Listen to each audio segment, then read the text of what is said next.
세금 낼 돈을 내게 보이라 하시니 데나리온 하나를 가져왔거늘 예수께서 말씀하시되 이 형상과 이 글이 누구의 것이냐 이르되 가이사의 것이니이다. 이에 이르시되 그런즉 가이사의 것은 가이사에게 하나님의 것은 하나님께 바치라 하시니 그들이 이 말씀을 듣고 놀랍게 여겨 예수를 떠나가니라. 아멘. 여러분 혹시 고사성어 가운데 어부질이 들어보셨습니까? 어부질이란 말은요, 전국책에 등장하는 이 고사성어인데 한 신하가 임금님 부름을 받고 도성으로 가는 길에 어부를 본 거예요. 물고기는 잡지 아니하고 가만히 뭔가 이렇게 구경을 하고 있단 말이죠. 그럼 뭘 구경하냐?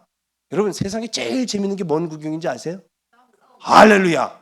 너무 잘하시네. 이 싸움 구경을 보고 있었단 말이에요. 근데 누구와 누구의 싸움이냐? 라고 하면 새와 조개의 싸움입니다. 도요새라는, 저는 도요새가 뭔지 잘 모르겠어요. 아무튼 근데 이 도요새라는 새가 조개를 잡아먹으려고 그 조개를 탁 쪼아가지고 잡아먹으려고 하는데 조개가 숨을 쉬려고 딱 입을 여는 순간 도요새가 탁 하고 찝은 거예요. 그러면 이제 썩 하고 빼먹으면 이제 잡아먹히는 거죠. 아 근데 웬걸요? 반격을 하는 거예요. 이 조개가 그만 이 새의 부리를 콱 하고 닫아버린 거죠. 그러니 새 입장에서는 조개를 잡아먹지도 못하고 부리만 지금 다쳐가지고 낑낑거리고 있으니까 새와 조개가 다투느라고 옥신각신하는 사이에 이 어부가 그거를 가만히 쳐다보다가 어떻게 했을까요? 탁 하고 새와 조개 두 마리를 다 잡았다는 얘기. 이게 바로 이제 어부질입니다. 저는 그렇게 생각합니다. 그래서 무엇을 위한 싸움인가? 누구를 위한 삶인가? 라는 것을 우리가 잘 분별하지 않으면 무턱대고 싸웠다가는 어부질이 꼴 나고 만다는 거죠. 로마 제국도 마찬가지입니다. 자, 이 서로마에는 이제 뭐 더 말할 게 별로 없어요. 서로마는 이제 사라졌다고 생각하시면 뭐 되고, 이제 동로마가 남아 있는데, 여러분 지나온 우리가 이제 왕들의 역사를 좀 살펴봤습니다만은 이 동로마에는 세 명의 위대한 임금, 소위 말하는 대제라고 호칭이 붙은 임금 세 명이 있습니다. 첫 번째로는 콘스탄티누스, 두 번째가 테오도시우스, 그리고 세 번째가 가장 최근에 우리가 함께 살펴봤던 유스티니아누스라는 이 황제 세 사람이 아주 위대한 동로마의 새 임금이다라고 일컬어지는데, 이 세 사람의 공통점이 있어요. 무슨 공통점이 있습니까? 그렇죠. 기독교와 굉장히 가까웠어요. 교회와 가까웠어요.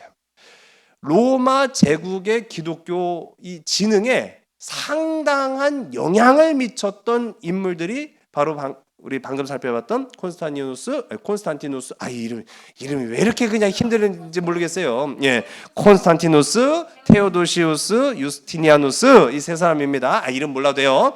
그런 거 타고 알고 그냥 넘어가시면 되는 거예요. 그런데 이 세 명의 임금, 자, 콘스탄티누스는 기독교를 공인한 임금이었고, 테오도시우스는 기독교를 국교, 이 나라의 종교는 기독교밖에 없다라고 한 사람이 테오도시우스.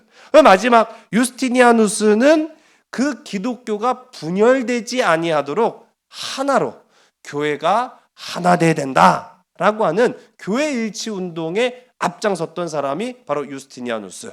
자, 이 유스티니아누스 같은 경우에는 그 유산이 아직도 남아 있어요. 유스티니아누스는 저 터키, 지금은 터키죠.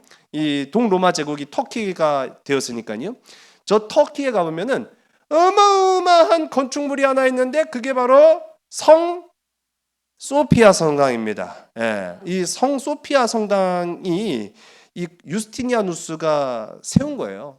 사실은 다른 임금들이 건설하기 시작했는데 중간에 화재가 돼가지고 소실됐어요. 그거를 다시 처음부터 쫙 그냥 아주 어마어마하게 크게 딱 지어놓고 나서 보니까 자기가 봐도 너무 좋아. 예. 그런 경우 있잖아요. 내가 음식을 만들었는데 내가 만들어 놓고도 너무 잘한 것 같아. 그럼 뭐 자랑을 하고 싶은 사람들이 있죠. 예, 저 같은 사람입니다. 이 유스티니아누스가 성소피아 성당을 다 완공해 놓고 뭐라고 감탄했느냐라고 하면 내가 누구를 이겼다? 솔로몬을 이겼다. 2020년에 다시 지금 터키의 대통령이 에르도안이죠. 그 사람이 야, 그 성소 소피아 그 박물관 거기 다시 모스크로 해라. 그래갖고 모스크가 되고 말았어요. 예, 어쨌든 그런 이제 역사적 사실이 있습니다. 자, 이 유스티니아누스의 유산이 아직도 있다라는 거. 근데 이제 특별히 제가 유스티니아누스는 최근에 우리가 함께 살펴봤기 때문에 이 유스티니아누스 참 재밌어요. 사실은 왕이 될 뻔한 사람이 아니었는데 삼촌 덕분에 왕 된 사람이 바로 이 유스티니아누스입니다. 농부 출신이 황제가 됐어요. 사람이 막 굉장히 무시했겠죠. 근데 이 유스티니아누스는 상당한 이 경영 능력을 가지고 있습니다. 탁월한 능력을 가지고 있었어요. 또 두 번째로는 인재 발굴의 능력이 굉장히 또 뛰어난 사람이 바로 이 유스티니아누스였습니다. 잃어버린 로마의 영토를 내가 되찾을 것이다 라고 주장을 합니다. 그 잃어버린 로마의 영토가 뭐예요? 지금 동로마는 거의 그대로 있어요. 문제는 서로마가 쫄딱 망해버렸잖아요. 서로마가 망하면서 이방 바바리안 야만족들이 들어와 갖고 이거 다 내 땅 해가지고 왕국을 세운 것이 동고트 왕국이 되었어요. 서고트 왕국이 됐어요. 동고트 왕국은 지금으로 따지면 로마, 서로마 중심부를 동고트가 완전히 장악을 해서 이건 우리나라야 또 주장을 하고, 지금의 스페인입니다. 스페인을 서고트족이 이건 우리의 왕국이야 라고 해서 서고트 왕국을 세워요. 또 저 위로 프랑스는 우리 지난번에 함께 살펴봤던 프랑크 왕국이라고 해갖고 자기네들이 우리 왕국이야 또 세우고, 그 밑에 있는 땅은 부르근투족이 와서 부르근투 왕국이야. 또 건너편 바다 건너 지중해 건너서는 아프리카 땅이 나오거든요. 그 아프리카는 반달족이 차지해갖고 여기는 반달 왕국이야. 이건 뭐 어중이 떠중이 개나 소나 다 와갖고 다 내 나라야 하고 로마 땅을 차지해버렸거든요. 그러니까 이 유스티니아누스가 그래 내가 잃어버린 이 로마의 영토를 회복하리라 라고 선언을 합니다. 자, 그런데 명분은 또 그러면 안 되죠. 명분이 있어요. 자, 야만족들 바바리안들은 정통 기독교인입니까 아닙니까? 자, 그 정통 기독교는 아니라는 것을 우리가 아리우스주의다 뭐 그렇게 이름을 따서 그렇게 했잖아요. 그러니까 우리는 정통 기독교인들인데 저 야만족들은 아니 보니까 이거는 우리가 볼 때는 이건 종교도 아닌 거예요. 그러니까 한마디로 말하면 아리우스주의를 몰아내기 위해서, 예, 그게 명분이에요. 아리우스주의자들을 몰아내기 위해서 내가 옛 로마의 영토를 회복하리라 라고 전쟁을 선포를 해요. 533년입니다. 자, 이 유스티니아누스가 인재 발굴 능력이 있다고 제가 말씀드렸어요. 가만 보니까 야, 요놈이 진짜 이 보석 같은 존재예요. 벨리사리우스라는 장군이에요. 배를 줘서 바다 건너 아프리카로 보냅니다. 자, 많이 갔을까요? 조금 갔을까요? 많이 못 가요. 왜냐하면 배를 타고 간다는 것이 매우 위험해요. 여러분, 우리 성경 가운데 보면은 사도 바울이 로마로 가는 가운데도 풍랑을 맞았죠. 그게 바로 그 지중해예요. 지중해는 굉장히 위험한 곳입니다, 사실은. 오늘날에 항해 기술이 발달했기 때문에 크게 문제가 없지, 과거에는요, 풍랑 만나면 다 가라앉아요. 그러니까 많은 군사를 보낼 수가 없어요. 그래서 벨리사리우스한테 많은 군사가 아닌 소규모의 군사만 가지고 네가 저 아프리카를 되찾아와라 보내요. 자, 어떻게 됐을까요? 아프리카를 찾아와요. 그것도 무려 100일 만에 찾아오는데, 그냥 이 벨리사리우스가요, 우리가 이겼다 라고 하는 정도가 아니라 반달 왕국을 완전히 멸망시켜버립니다. 그 정도로 이 벨리사리우스의 능력이 출중한 거예요. 그러니까요, 유스타니아누스 입장에서는 매우 흡족하거든요. 오래 걸릴 줄 알았더니 100일 만에 아프리카 땅을 찾아왔어요. 그러니 벨리사리우스를 다시 불러옵니다. 야, 잘했어. 이제 너는 저 로마로 가라. 이 동고트족이 차지하고 있는 로마 땅으로 또 보내요. 그런데요, 여기는요 진짜 어려웠어요.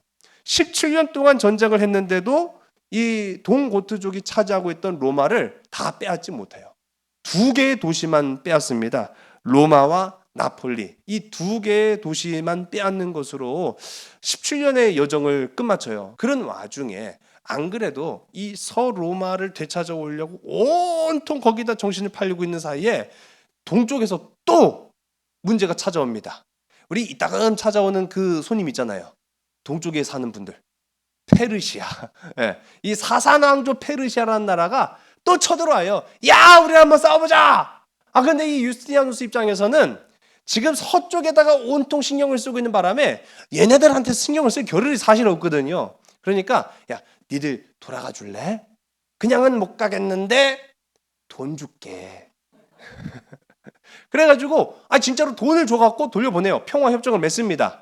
우리가 이제 소위 말하는 배상금이라고 하죠. 전쟁 배상금. 야, 그래도 오늘하고 수고 많았다. 출장비요. 기름값도 하고 밥값도 하고 뭐 그렇게 해갖고 내가 줄 테니까 그거 가지고 가. 그래가지고 페르시아하고는 이제 배상금으로 평화협정을 맺고 온통 이 서로마 쪽에다가 신경을 쓰는 거예요. 이 유스티니아누스 황제 당시에 그동안 잃어버렸던 로마의 영토를 어느 정도 되찾아와요. 네. 그러니까 그냥 빈말은 아니었던 거죠. 농부 출신의 이 유스티니아누스가 나는 로마의 옛 땅을 되찾아오겠다라고 한 말이 사실로 입증이 됩니다. 또 두 번째로 이 사람이 대단한 일을 한 것이 법전을 만들어요. 그럼 과거에는 없었느냐? 아니, 있긴 있었는데 이 정도로 방대하고 심도 있는 법전을 만든 적은 사실은 없어요. 이제 남은 과제가 있었어요. 이 유스티니아누스가 영토도 어느 정도 회복을 했어요. 근데 이제 정말로 중요한 문제 뭐냐? 안에서의 문제라는 거예요. 지금은 국경이 엄중하지 않습니까? 그때 당시에는 그 국경이라는 게 엄중한 건 사실은 아니에요. 얼마든지 넘어갈 수도 있고 들어올 수도 있어요. 그런데 중이 싫으면 절이 나가요? 중이 나가요? 절이 나가요? 절이 싫으면 중이 나가는 건가요? 그렇군요. 맞아요. 절이 싫으면 중이 나가면 그만이지 뭐. 그러니까 나라가 싫어서 떠나간 로마인들이 너무 많았어요. 근데 왜 그랬을까? 왜 그랬는가 하고 보니까 그게 다 교회 안에서의 다툼과 싸움 때문이었습니다. 교회 안에서 너무너무 싸우니까 그러면 나 나갈래. 그래가지고 로마인들이 로마 제국의 영토를 나가는 거예요. 그러니 황제 입장에서는 우리 로마인들을 다시 고향 땅으로 나라로 데리고 와야 되는데, 여러분 그때 일어난 문제가 바로 단성론 문제 때문에 나간 거예요. 단성론이라고 하는 것은 제가 간략하게 말씀드리면 아마 들으면 다 아실 거예요. 예수님은 이 땅 가운데 오실 때 인간의 뭘 입고 오셨죠? 그렇죠. 몸. 그게 뭡니까? 육신. 그걸 우리는 또 다른 표현으로 육신이라고도 표현하지만 인간의 인성. 인성. 사람의 성격을 가지고 오셨어요. 그런데 예수님은 하나님의 아들로서 무엇을 또 가지고 계신 분이에요? 신성. 그러니까 예수님은 신성과 인성을 같이 가지고 계신 분이다. 이게 정통 기독교의 주장입니다. 그런데 단성론자들은 뭘 주장하냐? 아니야. 아니 어떻게 하나님의 아들이면 신이잖아. 그런데 신이 어떻게 인성과 신성을 다 가지고 있어? 아니다. 이 인성보다 훨씬 뛰어난 신성이 인성을 흡수했다. 진공청소기처럼. 그러니까 예수님은 인간이 아니고 신이시기 때문에 신성만 존재한다. 이걸 가지고 수십 년 동안 싸우는 거예요. 근데 답이 안 나오잖아요. 그러니까 아까 제가 말씀드린 것처럼 절이 싫으면 누가 나가는 거예요? 중이 나가는 거예요. 그러니까 로마인들이 다 그냥 나가서 사겠다고 그렇게 하니까 유스티니아누스가 아예 그러지 말고 우리 좀 대화로 타협하면서 협상하고 또 우리 상의하면서 결론을 좀 내려보자. 자, 그래서 553년에 콘스탄티노플에서 2차 공의회, 그러니까 종교회의를 가져요. 또 엄격하게 따지면은 뭐 깊이 따질 게 참 많긴 해요, 사실은. 근데 그것 때문에 나 목사님 나 교회 안 나갈래요. 왜요? 나 단성론 때문에 교회 안 나갈 거예요. 머리 아프고 골치 아파갖고 나 그거 신경 쓰느라고 신앙생활 못 하겠어요. 그러시는 분 저는 지금까지 한 명도 못 봤어요. 그렇죠? 예, 맞습니다. 그러니까 유스티니아누스 입장에서도 그런 거예요. 단성론이라는 거는 그냥 표면상의 이 차이일 뿐이지 그게 정말로 중요한 건 아니니까 다 이해들 하고 돌아들 와 하면서 회유하기 위해서 이 회의를 열어요. 그런데 여기에 브레이크를 건 사람들이 정통 기독교인들이었어요. No! 반대! 아니 어떻게 그게 똑같아요? 다르지? 엄연히 다르지? 그쵸? 그러니 나는 그들을 절대로 인정할 수도 없고 받아들일 수도 없다. 결국은 이 유스티니아누스가 마지막 그의 소원이었던 최종적인 종교 통합까지는 이루지 못합니다. 또 그렇게 골치 아픈 와중에 이게 참 안 되려면 참 안 되는 일들이 많아요. 그런 와중에 전염병이 돌기 시작하는 거예요. 네, 우리가 이제 겪어봐서 알죠. 이 전염병이 로마 제국을 완전히 휩싸여서 수없이 많은 사람들이 죽어나갑니다. 사람이 없어지기 시작했어요. 뭐가 안 될까요? 그렇죠. 나라가 안 돌아가는 거예요. 일이 안 돼, 일이. 노동력이 없어지니까 생산성이 사라집니다. 마침내는 영토가 황폐화되기 시작하는 거예요. 자, 이런 극심한 위기 가운데 유스티니아누스가 죽습니다. 정권이 또 교체가 되는 거예요. 자, 안 그래도 정신없어 죽겠는데 그 다음에 임금이 되는 유스티누스. 자, 이 유스티누스 2세입니다. 이 유스티누스 2세가 맡아야 될 동로마는 위기 그 자체였어요. 자, 지금까지는 그래도 이 유스티니아누스가 이 국방의 의무를 잘 감당을 했는데 이 유약했던 유스티누스 2세는 그것조차도 안 되는 거예요. 자, 머리 위쪽에서는 여러분 아바르칸 들어보셨습니까? 아바르칸 유목민족들이에요. 이 유목민족들이 아래로 밀려 내려옵니다. 그런데 이 밀려 내려온 까닭이 있었어요. 누군가 밀어갖고 내려온 거예요. 네, 다 아시죠? 지난 시간에 살펴본 그거 미니까 자꾸 내려오는 거예요. 미니까 어쩔 수 없이 이 아바르칸이라는 제국도 잘 살려고 먹을 거 많은데 따뜻하고 좋은데 그런데 이제 살려고 막 내려다 보니까 동로마가 너무너무 좋은 거예요. 그러니까 틈만 나면 이 아바르칸이 또 말 타고 와갖고 때리고 도망가고 때리고 도망가고 그러니까 로마 입장에서는 너무너무 골치 아픈 거죠. 싸우려고 해도 제대로 싸우면 안 돼요. 자, 어떻게 했을까요? 니네 그만 우리 때리고 도망가. 그만 좀 때려. 아주 신경 써서 죽겠어. 어떻게 했을까요? 그냥은 안 가겠는데 그러니까 어떻게 해야 될까요? 그렇죠. 돈 줄게. 아니 애들 돈 많은가 봐요 진짜. 그러니까 동로마 애들이 이 아바르칸 애들한테 야 돈 줄게 오지 마 좀. 그래가지고 돈을 줘서 보내요. 그러니까 이것도 마찬가지로 이 배상금을 줘서 야 오늘은 고생 많았어. 기름값도 좀 하고 그 가다가 밥도 좀 사 먹고 그래갖고 배상금을 줘서 이 협상으로 평화적으로 마무리를 짓습니다. 근데 그게 끝이 아니었어요. 또 이 따끔씩 잊혀질만 하면 또 오는 애들이 있다고 했죠. 저쪽 동쪽에 사는 애들. 사산왕조 패는 거 엄청 좋아하는 애들. 페르시아. 아이 사산왕조 페르시아 또 와요, 또 와. 아우, 얘들은 그냥 잊혀질만 하면 또 오고, 잊혀질만 하면 또 오고. 그러니까 이 유스티누스 2세가 니들도 뭐가 있으면 좋겠어 했더니 우리도 그렇죠. 돈 주면 갈게. 그래갖고 얘들도 이제 돈 줘갖고 돌려보내요. 야, 우리 그럼 이제 사이좋게 지내자이. 그래갖고 페르시아 애들도 배상금을 줘서 돌려보냅니다. 자, 그런데 이거는 코딱지만한 애들이 또 와요. 슬라브족이라고. 이 슬라브족은 그 지붕에 올리는 그 슬라브 아닙니다. 예. 이 슬라브족이라고 얘들이 또 와갖고 그냥 이 땅 저 땅 호시탐탐 노립니다. 얘들이 어떤 애들이냐면 얘들도 유목민족인데 아까 제가 말씀드렸던 아바르칸이 올 때 데리고 온 애들이에요. 예. 우리 같이 갈래? 그래가지고 데리고 온 애들이 이 슬라브족인데 얘네들도 동로마 애들을 그냥 틈만 나면 때리는 거예요. 얼마나 골치 아픕니까? 또 그런 가운데 또 투르크족이 또 등장을 해요. 자, 투르크족. 이 투르크족은요, 한번 좀 들어보셔요. 돌궐이라고 해요. 돌궐.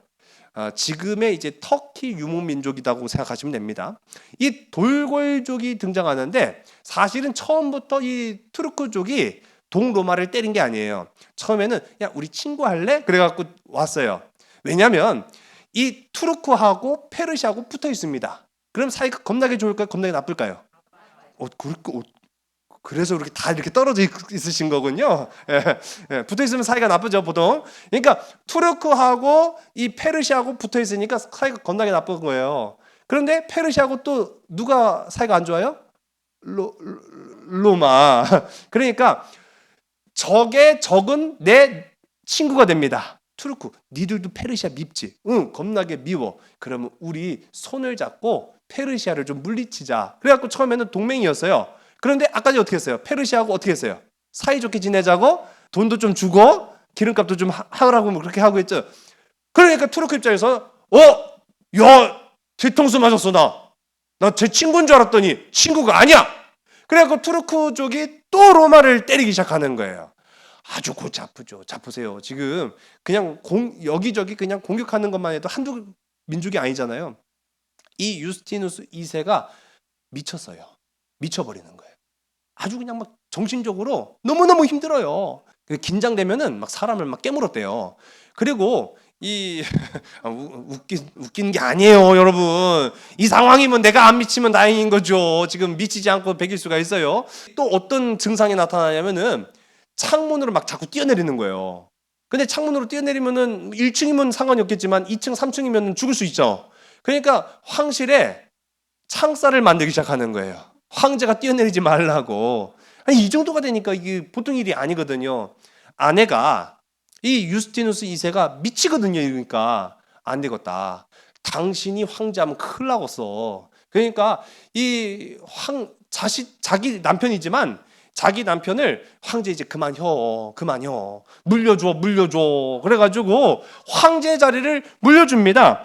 티베리우스 2세라는 이 군대 장관한테 황제 자리를 물려줬는데 이 티베리우스 2세가 아니 그 좋은 자리를 조금 잘 관리하고 유지했으면 얼마나 좋겠어요. 또 빼앗겨요. 포카스라는 애한테 빼앗겨요. 예, 포카스라는 애가 야 그거 내 거야 막 하고 이렇게 빼앗는데 이 포카스라는 애는 굉장히 포악하고 이 아주 난폭한 성격의 소유자입니다. 이 포카스가 8년 동안 정권을 잡고 있으면서 아주 로마를 쑥대밭을 만들어놔요. 안 그래도 정신없어 죽겠는데 아니 멀쩡한 임금도 미치는데 포카스라는 이 미치광이 임금이 자기가 왕이라고 하면서 나라를 그야말로 쑥대밭을 만들어 놓는데 자기가 정권을 뺏은 거잖아요. 그게 어떻게 했겠어요? 자기 마음에 안 드는 사람들? 그렇죠. 다 죽여버리는 거예요. 안 그래도 인재가 모자른 판에 그냥 나라를 위해서 조금이라도 헌신하고 봉사하겠다고 한 사람들은 그냥 다 잡아 죽이는 거예요. 자기처럼 나라를 빼앗을까 봐. 그럼에도 불구하고 구해낸 인물이 있습니다. 610년에 이 동로마를 구해낸 인물은요. 저 바다 건너 지중해 넘어서 어디서 왔을까요? 아프리카에서. 그렇죠. 예. 이제 바다 건너 하니까 다 아시네요. 예. 자, 바다 건너 아프리카 카르타고 출신의 헤리클리우스라는 사람이 나타나서 내가 이 어지러운 로마의 평화를 가져오겠다라고 해서 로마로 와요. 그 포카스를 잡았죠.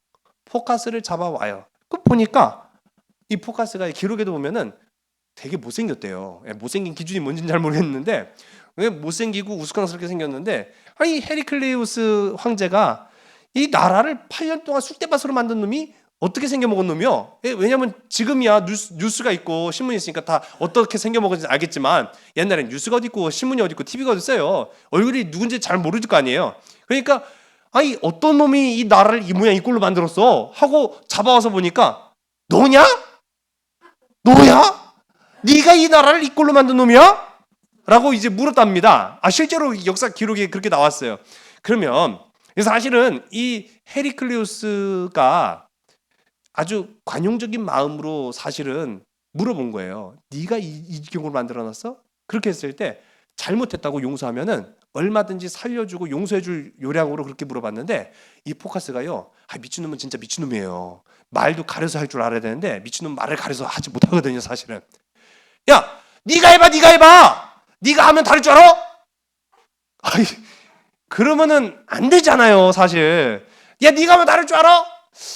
그러니까 이놈 봐라 해가지고 그 자리에서 5조각을 내버렸어요. 예. 참 이게 사람이 그러니까 말 한마디 참 조심해야 된다라는 사실을 생각해 보게 됩니다. 어쨌든 간에 이 헤리클리우스가 황제가 돼요. 황제가 되는데 이 황제가 돼서 보니까 나라 밖으로 이제 참 문제가 많거든요. 사실은. 자, 바깥 일부터 해결해 나가기 시작합니다.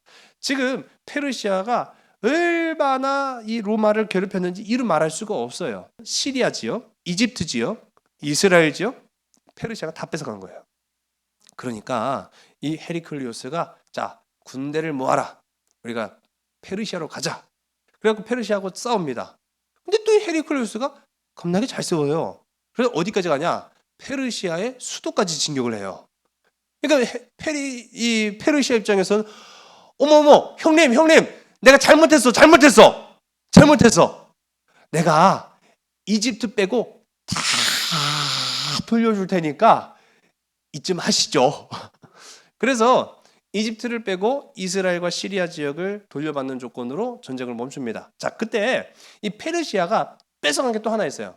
뭘 뺏어갔냐면 십자가를 뺏어가요. 무슨 십자가를 뺏어갔을까요? 참 십자가라고 예수님이 달렸던 골고다 언덕에 있었던 십자가를 페르시아가 뺏어갑니다.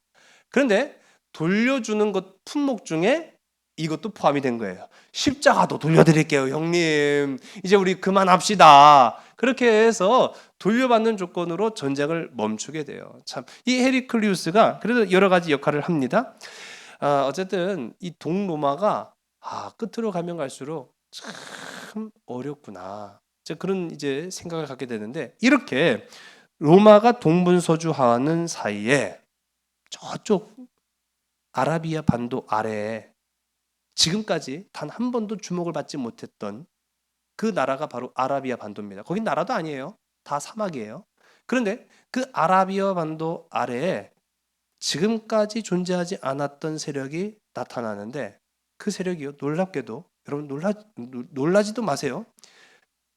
100년도 채 안 된 사이에 로마가 차지했던 땅을 다 차지해버려요. 이게 바로 이슬람입니다. 이슬람이 그때 나타난 거예요. 마치 도요새와 조개가 옥신각신하고 싸우는 사이에 요놈 내꺼 하고 있는 이 어부지리의 형상처럼 아무도 관심 갖지 않았던 그 사막 땅 아라비아에서 이슬람이 그때부터 나타나기 시작을 해요. 자, 이슬람의 창시자는 누굴까요? 예, 무함마드. 잘하시네요. 무함마드입니다. 자, 이 무함마드가 메카에서 태어나요. 근데 이 메카에서 태어났는데, 이 무함마드의 가족은 쿠라이시 부족의 하심 가문이라는 이 가문에서 태어난 사람이에요. 근데 이 무함마드, 이슬람을 창시한 무함마드의 가문은 상인, 물건을 파는 그 일을 직업으로 삼았던 사람입니다. 근데 이 무함마드의 아버지는요, 결혼하고 3개월 만에 죽어버려요. 그러니까 무함마드는 아버지 얼굴을 기억을 못해요. 근데 이제 무함마드를 갖고 이제 죽은 거죠. 이 무함마드가 6살이 될 무렵에 엄마도 죽어요. 천의 고아가 됐죠. 이 고아가 된 무함마드가 자기 삼촌, 숙부인 이 아부 탈리브한테 갑니다. 어린 나이에 6살에 고아가 됐으니 이거 어떻게 돼요? 그러니까 이 삼촌이 거둬들입니다. 근데 이 가문이 뭐 하는 가문이라고 했죠? 그렇죠. 장사꾼이 장사꾼. 근데 이 상인이 그냥 상인이 아니에요. 돌아다니면서 물건을 파는 보부상입니다. 보부상. 그러니까 이 보부상이라는 직업은 여기에서 물건을 떼다가 저쪽 마을에다가, 또는 저쪽 마을에다가, 또 저쪽 마을에다가 국경을 넘기도 하면서 물건을 파는 사람들이 이 보부상이잖아요. 이 아부 탈리브가 무함마드 자기 조카를 데리고 다니면서 물건을 파는데, 이때 이 무함마드가 이스라엘 지역도 갔다 왔을 것이다 라고 이제 학자들이 이야기를 해요. 왜냐하면은 이때 무함마드가 기독교와 유대교를 접하기 시작한 거예요. 그래서 거의 모든 이단 종교들의 공통점이 다 그렇습니다. 기독교를 기반으로 하고 있어요, 이단 종교들이. 근데 이 이슬람교도 그 근간이 사실은 다 기독교예요. 그러니까 기독교의 영향을 그만큼 받았다라는 것을 의미하는 겁니다. 그래서 이 무함마드가 그렇게 성장을 하던 가운데 25살, 이때는 25살이면은 노총각이에요, 노총각. 장가를 진작에 갔어야 돼요. 그런데 장가를 아직 못 가요. 못 가는 이유가 뭘까요? 장가를 못 가는 이유가 뭐겠어요? 여자가 없으니까 당연히 장가를 못 가겠지 뭐. 근데 여자가 있어도 장가를 못 갔다니까요. 그렇지, 돈이 없으니까 못 가요. 가난했어요. 무함마드는 겁나게 가난했단 말이에요. 그러니까 돈이 없으니까 자, 시집 보겠다는 여자가 없는 거예요. 무함마드 얼마나 불쌍한 사람인지 몰라요. 그래가지고 이 무함마드가 아우 나는 장가갈 팔자가 아닌가벼 그러다가 평생의 은인을 만난다는 거 아닙니까? 자기보다 15살이 많은 40세 여인을 만나요. 과부. 이 카디자라는 여자를 만나는데 나이 차이가 상당하잖아요. 그리고 과부예요. 그런데 이 카디자라는 여인은 나이도 많고 과부지만 뭐였을까요? 아이고 잘하신다. 할렐루야. 맞아요. 돈이 많아. 돈 많은 부자 과부예요. 땡 잡았죠. 무함마드 땡 잡은 사람이에요. 또 불쌍했는데 방금 전까지 불쌍했는데 지금 생각하면 또 땡 잡았네. 이 25살의 무함마드가 가족의 반대를 무릅쓰고 40세의 카디자 이 과부, 부자 과부와 결혼을 합니다. 그래서 이 그 부자 과부의 돈 때문에 떵떵거리며 살기 시작하는 거예요. 자, 그러다가 이 무함마드의 나이가 40대 환상을 봐요. 천사가 나타난 거예요. 네, 가브리엘인지 먼브리인지 저 몰라요. 저 오늘 이슬람을 우리는 아는 시간이긴 한데 깊이 있게 알 필요는 없으니까 천사가 나타나서 예언을 해요. 넌 예언자가 될 것이요 하면서 천사가 나타나서 계시를 해요. 그러니까 나는 하늘의 계시를 받았어. 난 지금부터 계시를 받으러 들어가려. 그래갖고 동굴 속으로 들어가서 거기에서 이제 천사하고 막 쌀라쌀라 하면서 노는 거예요. 근데 제가 봤을 때는 제가 이제 많은 문헌들을 봤는데 제가 생각할 때는 이 40세의 무함마드가 정신적 질병을 걸린 거예요. 정신적 병이 걸린 거예요. 근데 이제 무함마드 자신 입장에서는 나는 계시를 받았고 환상을 보았다. 그렇게 얘기를 해요. 그래갖고 동굴 속에서 나는 계시를 받은 예언자다라고 해서 돌아왔는데 자기 말을 믿어준 사람이 아무도 없어요. 누구밖에? 그렇지, 마누라밖에. 그래도 마누라는 잘 만났나 봐요. 이 자기 마누라밖에는 알아준 사람이 없어요. 그래갖고 그때부터 포교를 하기 시작합니다. 내가 이슬람교를 만들었는데 이 이슬람교는 아주 좋아 막 그러면서 이렇게 설명을 하는데 사람들이 잘 들었을까요? 잘 안 들었을까요? 왜요?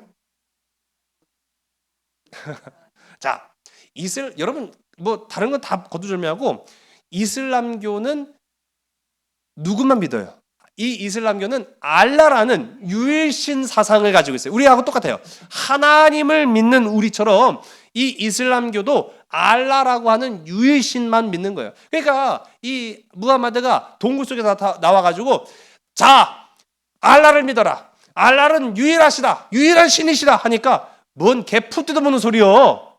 왜냐하면 이때 사람들은요 많은 신을 섬겼어요. 근데 많은 신을 섬기는데 이게 왜 그 사람들이 콧방귀도 안 뀌는 이유냐? 지금 무함마드의 직업이 상인이죠. 장사치란 말이에요. 근데 장사치들한테 종교는 아주 좋은 돈벌이 수단입니다. 불교 믿는 사람한테는 뭘 팔아야 될까요? 성경 팔아야 돼요? 뭘 팔아야 돼요? 불상을 판다든지 그럴 거 아니에요. 천주교를 다니는 사람들한테는 뭘 팔으면 될까요? 묵주를 팔든지 성모 마리아상을 팔든지 그러면 될 거 아니에요. 교회를 다니는 사람들한테는 성경책을 팔면 되고 다 그렇잖아요. 그런데 알라가 유일한 신이시다 하니까 장사치가 그런 게 어디 있어? 돈이 되는 대로 해야지. 돈벌이가 안 되는 거예요. 돈벌이가. 사람들한테는 유일한 신을 믿는다라고 하면은 장사가 안 되는 거예요. 장사가. 그러니까 너 어디 가서 개 풀 뜯어먹는 소리 하지 말고 집에나 가. 듣지를 않는 거예요. 그런데도 이 무함마드는 알라는 유일하시다. 그게 그러는 바람에 아내의 집안 살림을 다 그냥 거들낸 거예요. 그래갖고 아내는 속 터져 죽었대요. 그랬는지 안 그랬는지 제 표현입니다. 아내는 속 터져 죽고 이제 남은 돈은 하나도 없고 그때 이 무함마드가 깨달은 거예요. 이렇게 가면 안 되겠구나. 내가 믿는 종교와 뭐를 붙여야겠다. 돈을 붙여야겠다. 돈이 되는 종교를 해야겠다라고 이제 그때부터 이제 마음을 먹은 거예요. 자기가 있던 동네에서는 자기는요 내놓은 사람이에요. 왜? 돈이 안 된다고 했잖아요. 돈이 안 되는데 자꾸 와갖고 알라는 유일하다 막 그러고 떠들고 있으니까 야 니네 집 가 이 자식아 장사한대. 그래갖고 메카에서는요 별로 인정받지 못해요. 오히려 생명의 위협까지 당합니다. 그래서 이 무함마드가 메디나라는 조금 더 위에 있어요. 위에 있는 동네까지 가갖고 자기와 뜻이 맞는 사람들을 끌어모아요. 그 자기 뜻과 맞는 사람들이 누구였을까요? 강도 때를 끌어모아요. 네. 강도를 끌어모읍니다. 자, 강도들을 끌어모아서 야 알라는 유일하시다. 그래가지고 내가 신의 계시를 받았기 때문에 나한테 뭐라고 하는 놈들, 나를 반대하는 놈들은 다 신의 적이다. 공격해라. 그래가지고 이 무함마드가 상인들을 공격을 합니다. 상인들을 공격하는데 왜 때려? 왜 나를 공격해? 명분이 있어요, 없어요? 있죠.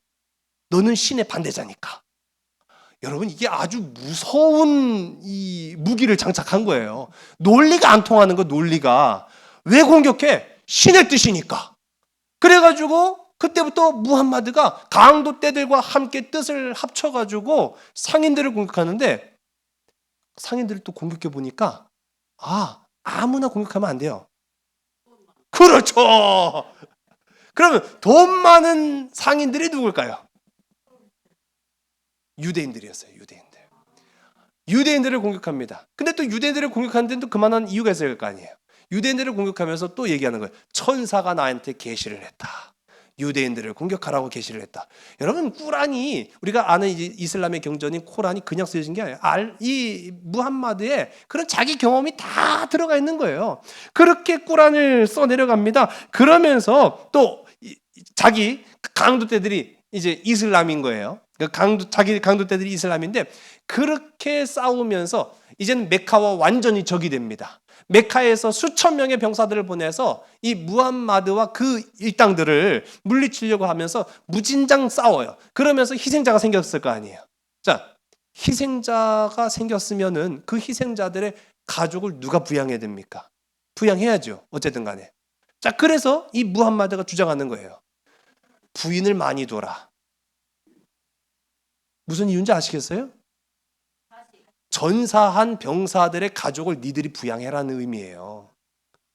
전사자들의 가족을 부양을 해야 될 거 아니에요. 그러니까 부인을 많이 둬라. 그러면 좋으니. 그런 이제 식으로 포장을 합니다. 그리고 우리는 잘못된 싸움을 하는 게 아니야. 우리가 싸우는 것은 거룩한 전쟁, 성전이야. 지하드. 이게 다 이슬람 경전에 나온 이야기예요. 그게 다 무함마드의 그 생각 속에서 나타난 사상들이 이제 나타나는 거죠. 630년에 마침내 놀랍게도요. 그 아무도 듣지 않던 이 무함마드의 외침으로 시작된 이 이슬람이 점점 세력을 규합하면서 커져가지고 630년에는요. 불과 10년도 채 되지 않은 거예요. 8년 만에 메카라는 도시 하나를 점령을 시켜버려요. 메카라는 도시 하나를 점령시키고 자, 지금부터 내 말에 반대하는 놈들은 다 죽는다. 그러니까 메카가 이슬람의 성지가 되어버리고 만 겁니다. 그리고 나서 메카는요 무역도시였어요. 무역도시다 보니까 자기들이 무역하는 자리마다 이슬람을 전파하기 시작을 하는 거예요. 자, 아주 놀라운 이제 일들이 일어나기 시작합니다. 그러면서 이 무함마드는 632년에 죽었어요. 근데 이 632년에 죽었는데 이 죽으면서 후계자를 남깁니다. 그러니까 자기 아들을 후계자로 남긴 게 아니라 자기를 계승할 사람들이 나타나기 시작해요. 그래서 이 칼리프라고 합니다. 계승자다. 나는 정통 계승자다라고 하는 사람들이 나타나면서 이 무함마드의 사상을 가지고 많은 지역에 나아가서 이슬람을 확장시키기 시작합니다. 여러분, 이 이슬람이 그래서 제가 아까 말씀한 것처럼 100년도 채 안 되는 그 짧은 시간 동안 로마가 차지하고 있었던 땅덩어리들을 다 차지해버린 거예요. 근데 여러분, 이렇게 이슬람이 확장될 수 있었던 비결이 뭔지 아십니까? 제가 지금까지 다 말씀드렸는데 돈 때문이었다는 거예요. 돈. 이 무함마드가 돈이 되는 짓을 해야 되는 거야. 사람들은 돈을 따라오는구나. 돈을 따라와. 그러면 돈에 맞춰야겠다. 여러분, 그 이슬람이 제가 처음에도 말씀드렸죠. 이슬람은요 다 자원하는 사람들로 이루어졌어요. 자원하는 사람들. 그 자원하는 사람들을 뭐라고 불렀느냐? 살리마라고 부른 거예요. 살리마. 이 살리마라는 뜻은요, 내가 나 자신을 완전히 바쳤다라는 의미입니다. 이 살리마에서 나온 게 이슬람이에요. 이슬람의 원조는 살리마입니다. 내가 나 자신을 다 바쳤습니다 라고 하는 사람들끼리 모여서 이슬람을 구성한 거예요. 여러분, 그래서 보면은 이슬람은 엄격히 말하면 종교라기보다는 어떠한 정치 집단이에요. 정치 집단. 지금도 보세요. 이슬람 국가들을 보면은 이게 종교도 나라도 아닌 것이 애매하잖아요. 정치 집단인 거예요. 정치 집단. 그러면서 이 이슬람을 믿는 사람들을 우리는 무슬림이라고 합니다. 그러니까 무슬림은 사람이고요. 이슬람은 그 사람들이 모여있는 집단을 이슬람이라고 하는 거예요. 자, 제가 읽은 책 가운데 보면 아주 재밌는 부분이 나오는데, 방금도 이슬람이 그렇게 급격스럽게 확장될 수 있었던 비결이 돈이라고 했잖아요. 여러분, 나라는 뭘로 돌아갈까요? 국가는 뭘로 돌아가요? 그렇죠. 근데 우리는 그걸 돈이라고 안 하고 뭐라고 부릅니까? 세금이에요, 세금. 네. 그러니까 세금이 곧 힘인 거예요, 힘. 앞서도 동로마가 동분서주하는 그 모습을 보여드렸는데, 영토를 회복하려고 했던 이유가 뭔 줄 아세요? 사실은 세금을 더 많이 걷어야 됐기 때문인 거예요. 나라가 운영이 안 된단 말이에요. 그러니까 나라를 운영하기 위해서는 세금을 더 많이 걷어야 되는데, 그러기 위해서는 잃어버린 옛 영토를 되찾아올 수밖에 없었다라는 거예요. 그리고 주변 국가와 마찰이 있을 때마다 그만 좀 괴롭혀라 하고 돈 줬단 말이에요. 그 돈은 다 뭐예요? 그게 세금이에요.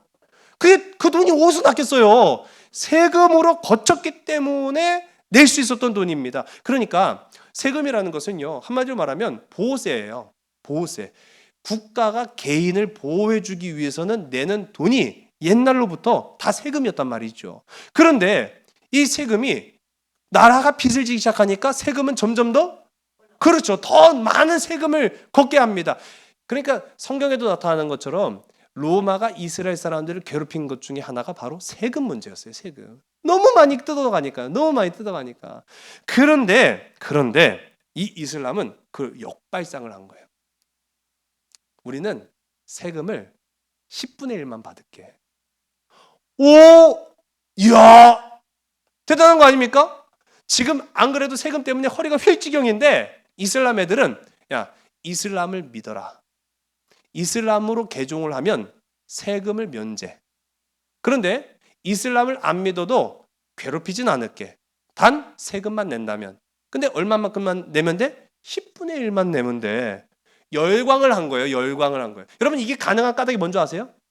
이슬람은 처음부터 국가가 아니었어요. 국가가 아니었기 때문에 이런 주장이 가능한 겁니다. 만일 국가였다고 한다면 운영해야 될 것들이 얼마나 많아요. 그런데 10분의 1만 세금을 받는다고 하면 국가가 운영이 안 될 거 아니에요. 근데 이슬람은 국가로 시작한 나라가 아니었기 때문에 그냥 마음대로 내뱉는 거예요. 그런데 거기에 사람들은 반응을 보여요. 우와! 대단해! 좋아! 그러니까 수없이 많은 사람들이 이슬람교로 개종을 합니다. 그리고 심지어는 개종을 안 해도 10분의 1만 세금을 내면 되는 거예요. 그 얼마나 대단해 좋습니까? 자, 가장 많이 개종한 사람들은 어떤 사람들이었을까요? 기독교인들이었어요. 가장 많이 개종한 사람들이 기독교인이었어요. 여러분, 지금은 완전한 이슬람 국가로 있는 저 중동 그 위쪽 지역이죠. 상당히 많은 동방 기독교인들이 있었어요. 그런데 그 사람들이요, 세금을 안 내도 돼? 그러면 나 이슬람 할래. 다 돌아간 거예요. 그리고 가장 많은 세금을 낸 사람들이 누굴까요? 유대인들이었습니다. 유대인들도 유일신이잖아요. 걔들은 죽었다 깨도 신을 안 바꿔요. 그러니까 기독교인은 이랬다 저랬다 했는데, 유대교인들은 난 죽으면 죽었지, 난 개종 안 해. 그러니까 유대인들은 세금을 냅니다. 그러니까 더 어떤 측면에서는 이슬람교가 유대인과의 사이가 안 좋아질 수밖에 없는 이유가 그런 거예요. 처음에는요, 유대인들 핍박 안 했어요. 되게 호의롭게 했어요. 지금 이슬람교인들이 하루에 3번 기도를 합니다. 어디를 향해서 기도할까요? 오, 잘하시네요. 네. 무함마드의 고향인 메카를 향해서 기도해요. 근데 처음부터 메카를 향해 기도했던 게 아니에요. 처음엔 어디를 향해 기도했을까요? 예루살렘을 향해 기도했어요. 네. 예루살렘을 향해서 기도했어요. 그 정도로 유대교에 굉장히 호의적이었습니다.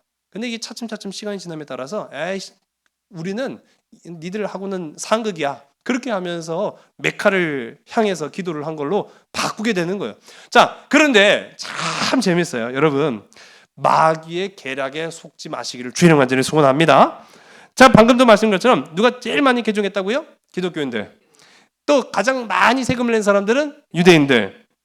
이렇게 이슬람이요, 세금의 힘으로 힘을 얻기 시작하는 거예요.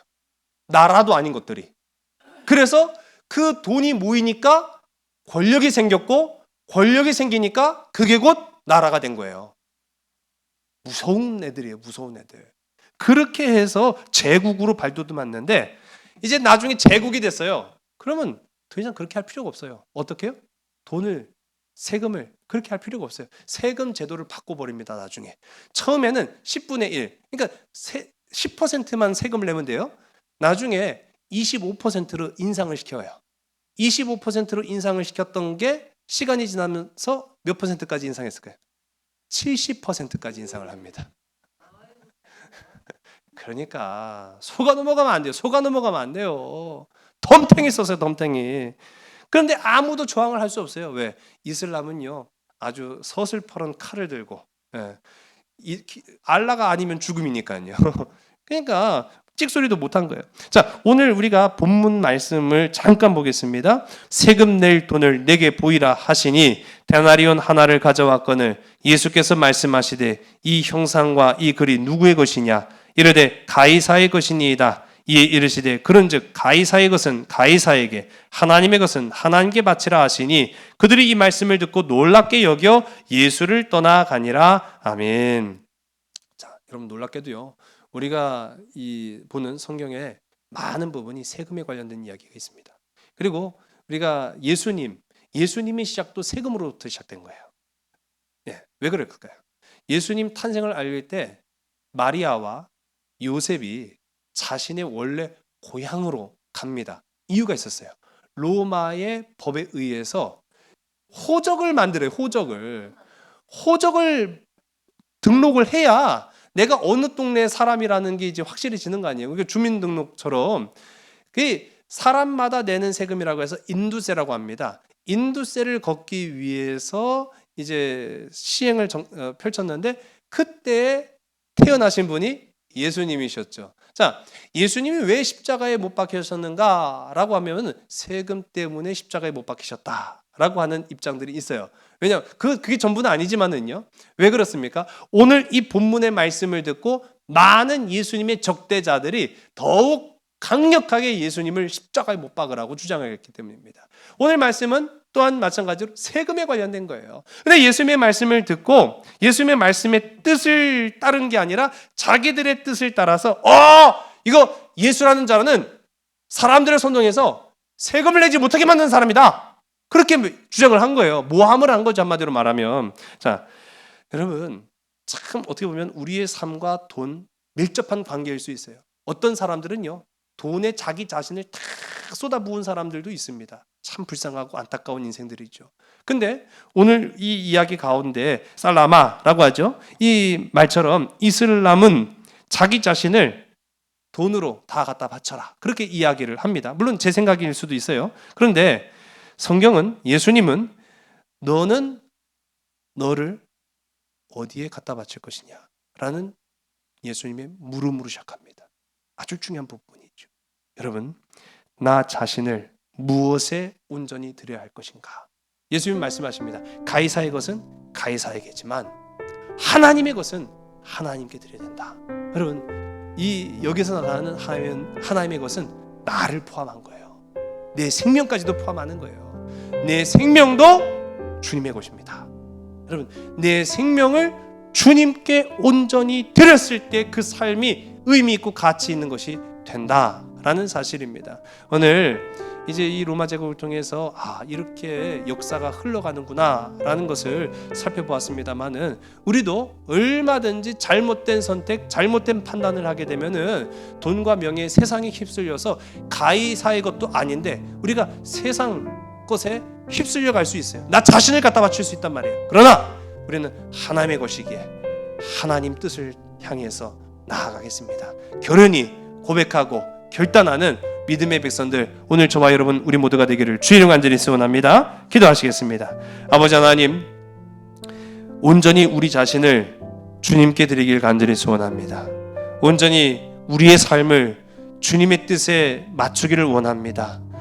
나 자신을 세상에 바치는 수없이 많은 사람들, 그러나 그 발걸음 끝은 헛되고 허망하고 멸망의 길로 끝날 수밖에 없었음을 오늘 우리가 이 역사를 통해서 다시 한번 되짚어 봅니다. 주님, 하나님의 것은 하나님께로 오늘 우리의 고백과 우리의 믿음과 우리 신앙이 이와 같은 신앙으로 흘러 하나님을 영화롭게 하고 하나님을 기쁘시게 하고 하나님의 주신 복을 사모할 수 있는 복되고 아름다운 심령들 다 되게 인도하여 주시옵소서. 모든 것을 주께 온전히 의탁하오며 사랑 많으신 예수 그리스도의 이름으로 감사하며 간절히 기도드렸사옵나이다. 아멘.